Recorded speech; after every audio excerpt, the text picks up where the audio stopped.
Assalamualaikum warahmatullahi wabarakatuh.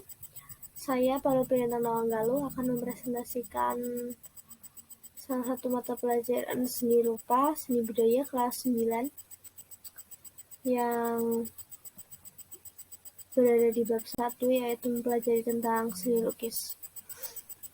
Dalam bab ini memiliki kompetensi dasar sebagai berikut. 1. Mendefinisikan pengertian karya seni lukis. Yang kedua, memahami tujuan dari karya seni lukis. Yang ketiga, mengidentifikasi tema, alat, dan bahan seni lukis.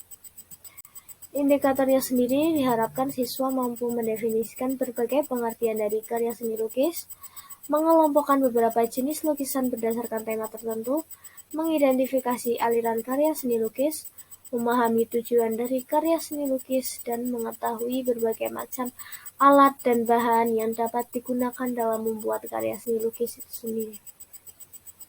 Lalu, apa sih itu pengertian dari karya lukis? Seni lukis adalah sebuah pengembangan dari menggambar, biasanya memiliki keunikan atau ciri khas tersendiri. Ciri khas ini didasarkan pada tema, corak, atau gaya teknik bahan, serta bentuk karya seni tersebut. Menurut Sudarso tahun 1990, melukis adalah kegiatan mengolah medium dua dimensi untuk mendapat kesan tertentu dengan melibatkan ekspresi, emosi, dan gagasan pencipta secara penuh. Sehingga sebuah lukisan harus dapat menerjemahkan apa yang ada dalam objek, tema, atau gagasan secara representatif. Lukisan adalah suatu pengalaman artistik yang ditumpahkan dalam bidang dua dimensional dengan menggunakan warna dan garis.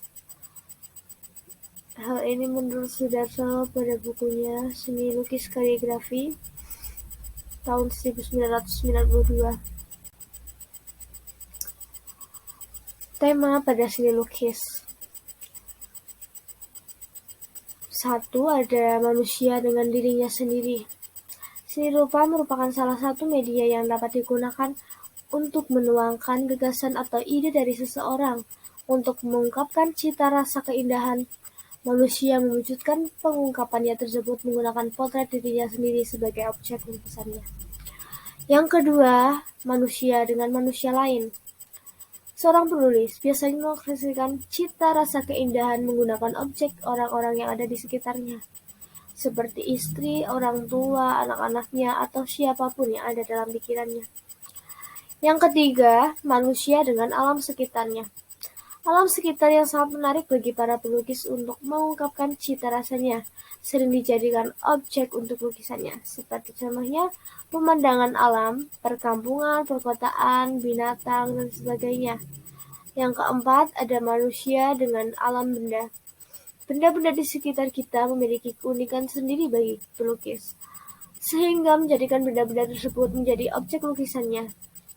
Benda yang akan dilukis ini dapat berbentuk apa saja, tidak harus yang bentuknya geometris atau yang beraturan. Seperti contohnya gelas, kendi, sepatu, lemari, buah-buahan, dan sebagainya. Yang kelima, ada manusia dengan aktivitasnya. Aktivitas manusia dalam kehidupan sehari-hari yang beragam membuat perupa ingin mengabadikan kegiatan tersebut dalam media lukisannya.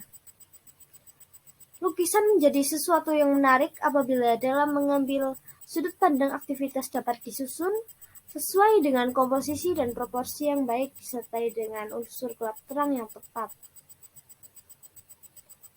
Contoh lukisan ini diantaranya seperti aktivitas kegiatan manusia saat membajak sawah, berburu, jual beli di pasar, menggembala ternak, dan aktivitas lainnya. Yang terakhir ada manusia dengan alam khayalnya. Ide atau imajinasi atau khayalan yang sering melintas dalam pikiran kita, baik secara sadar ataupun saat tidak sadar atau saat tidur.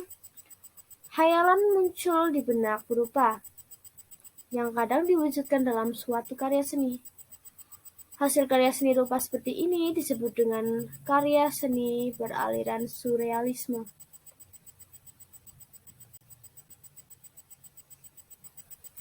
Lalu, apa saja sih aliran karya seni lukis itu? Ada yang pertama yaitu naturalisme. Aliran seni rupa yang penggambarannya alami atau sesuai dengan keadaan alam. Yang kedua ada realisme, aliran yang memandang dunia ini dengan apa adanya tanpa menambah atau mengurangi objek. Yang ketiga ada romantik, aliran seni rupa yang bersifat imajiner, melukiskan tentang cerita romantis, peristiwa dahsyat, dan sebagainya. Yang keempat ada ekspresionisme, yaitu aliran seni rupa yang penggambarannya sesuai dengan keadaan jiwa sang perupa yang spontan pada saat melihat objek yang akan menjadi karyanya.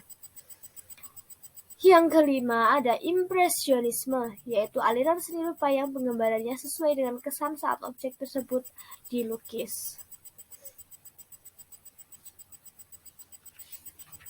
Dan yang terakhir ada surrealisme. Surrealisme itu sendiri adalah aliran seni lukis yang menggunakan bentuk dan warna seperti di dalam mimpi. Pelukis mengembangkan daya khayalnya untuk menyampaikan pikiran dan perasaan tertentu melalui bentuk-bentuk dalam karyanya.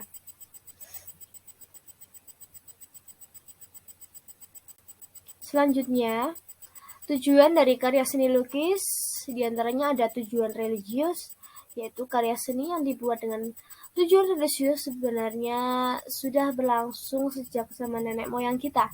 Tak lain dan tak bukan ialah untuk mendekatkan diri kepada Sang Pencipta sebagai pelindung, penjaga, dan pengampun dosa. Lalu selanjutnya ada tujuan kritik sosial. Objek lukisannya bisa dikaitkan dengan simbol-simbol atau perumpamaan yang bisa dikaitkan dengan peristiwa yang sedang terjadi di tengah-tengah masyarakat saat ini, atau yang paling up to date. Ada juga tujuan ekspresi, yang merupakan coretan dari garis dan warna, perwujudan dari dorongan emosi dan gejolak jiwa pelukisnya, sehingga lukisan-lukisan ini menampilkan ekspresi emosi, gejolak, bisikan yang mengelilingi manusia, dan sebagainya. Ada tujuan komersil pula, seperti yang sering kita lihat, lukisan yang dijual di pinggir jalan dengan warna mencolok dan kebanyakan didominasi oleh lukisan pemandangan dengan penciptaannya yang lebih mengutamakan aspek komersil, sehingga bentuk dan gaya lukisannya mengikuti keinginan atau selera pasar. Alat dan bahan yang dapat digunakan dalam berkarya seni lukis. Nomor 1 ada pastel dan krayon. Pastel biasanya terbentuk dari lilin atau wax dan minyak atau oil. Pastel sering dihubungkan dengan warna-warna yang lembut, sedangkan krayon dibuat dari bahan kaolin dengan tepung warna sehingga terlihat lebih mengkilap dan keras. Kedua ada cat atau pewarna, di antaranya ada cat air, minyak, akrilik. Cat air berbasis air yang cenderung lebih transparan dan poster color yang bersifat plakat. Bahan utama berupa pigmen halus atau serbuk warna yang dicampur dengan gam arabik sebagai bahan baku dan gliserin untuk menambah kekentalan. Ada cat minyak juga yang terbuat dari partikel-partikel pigmen warna yang disuspensi dengan media minyak. Dan cat akrilik itu sendiri terbuat dari plastik berbasis polietilen yang akan mengeras ketika kering. Ketika ada kuas, alat yang digunakan untuk menggoreskan lukisan di atas kanvas berbentuk bulat ataupun pipih dengan bulu di atasnya. Yang keempat, ada pisau palet. Pisau palet ini terbuat dari aluminium tipis yang fungsinya adalah untuk mencampur cat, seperti layaknya kuas. Yang kelima, ada palet itu sendiri. Palet adalah media yang digunakan untuk tempat mencampur cat. Ada palet dengan berbagai jenis dan ukuran.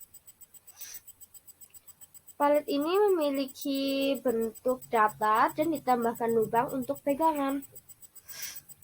Sekian presentasi yang dapat saya sampaikan, kurang lebihnya mohon maaf. Assalamualaikum warahmatullahi wabarakatuh.